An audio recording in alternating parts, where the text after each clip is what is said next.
ಏನು ಹೀರೋ ಅಂತ ಹೇಳಿದ್ರೆ ಡೆಫಿನೇಷನ್ನು? ಯಾರು ಸಿನಿಮಾಗಳಲ್ಲಿ ಲಾಂಗ್ ಹಿಡ್ಕೊಂಡು ಬರ್ತಾನೋ, ಮಚ್ಚು ಹಿಡ್ಕೊಂಡು ಬರ್ತಾನೋ, ಅಥವಾ ಗುಲಾಬಿ ಹಿಡ್ಕೊಂಡು ಬರ್ತಾನೋ, ಬೈಕ್ ಓಡಿಸ್ಕೊಂಡು ಬರ್ತಾನೋ, 10 ಜನಕ್ಕೆ ಒಟ್ಟಿಗೆ ಹೊಡಿತಾನೋ ಅವನು ಹೀರೋ ಅಂತ ನಮ್ಮೆಲ್ಲರ ಕಲ್ಪನೆ. ಆದರೆ ಸ್ನೇಹಿತರೆ, ಹೀರೋ ಅನ್ನೋ ಪದಕ್ಕೆ ಡಿಕ್ಷನರಿಯಲ್ಲಿ ಬೇರೆಯದೇ ಅರ್ಥ ಇದೆ. ನೀವು ಡಿಕ್ಷನರಿ ತೆಗೆದು ನೋಡಿ. ಹೀರೋ ಅಂದರೆ ಅರ್ಥ ಕನ್ನಡದಲ್ಲಿ ನಟ ಅಲ್ಲ. ನಟ ಅನ್ನೋದಕ್ಕೆ ಆಕ್ಟರ್ ಅಂತ ಕರೀತಾರೆ, ನಟಿ ಅನ್ನೋದಕ್ಕೆ ಆಕ್ಟ್ರೆಸ್ ಅಂತ ಕರೀತಾರೆ. ಹೀರೋ ಅಂದರೆ ಅರ್ಥ ನಾಯಕ, ಹೀರೋಯಿನ್ ಅಂದರೆ ನಾಯಕಿ ಅಂತ. ನಾವು ಹೀರೋ ಅಂತ ಯಾರನ್ನ ಆರಾಧಿಸ್ತೀವೋ ಅವ್ರ ಥರ ಆಗ್ತೀವಿ. ನಾವು ನಮ್ಮ ಅಪ್ಪ ಅಮ್ಮನ ಥರ ಯಾಕೆ ಆಗಿದ್ದೀವಿ, ಕೆಲವು ಗುಣಗಳು ನಮಗೆ ಬಂದಿದ್ದಾವೆ ಅಂತ ಹೇಳಿದ್ರೆ ನಮ್ಮ ಅಪ್ಪ ಅಮ್ಮನ ನಾವು ಇಷ್ಟಪಡ್ತಾ ಇದ್ವಿ. ನಮ್ಮ ಶಿಕ್ಷಕರ ಥರ ಯಾಕೆ ಕೆಲವೊಂದು ಗುಣಗಳು ನಮಗೆ ಬಂದಿದ್ದಾವೆ ಅಂತ ಹೇಳಿದ್ರೆ ನಾವು ಆ ಶಿಕ್ಷಕರನ್ನ ಇಷ್ಟಪಡ್ತಾ ಇದ್ವಿ.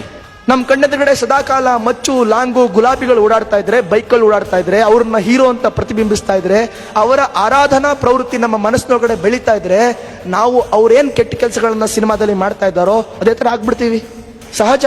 ಇದಕ್ಕೇನು ನಾವು ಸೈಕಾಲಜಿ ಓದ್ಕೊಂಡು ಬರಬೇಕಾಗಿಲ್ಲ, ಫಿಲಾಸಫಿ ಓದ್ಕೊಂಡು ಬರಬೇಕಾಗಿಲ್ಲ, ಅಥವಾ ಇನ್ನೇನೋ ಗ್ರಾಜ್ಯುಯೇಟ್ಸ್ಗಳಾಗಿ ಬರಬೇಕಿತ್ತಿಲ್ಲ. Common sense.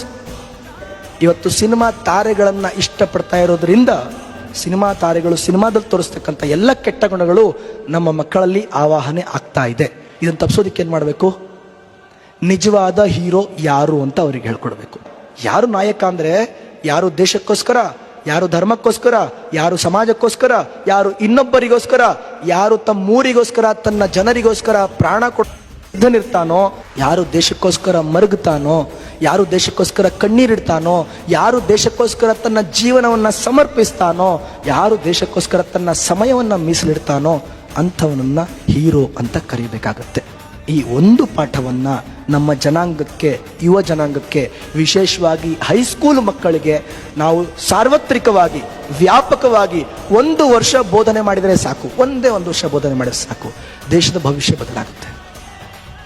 ಇದನ್ನು ನಾವು ಮೌಲ್ಯ ಶಿಕ್ಷಣ ಅಂತ ಕರಿತೀವಿ.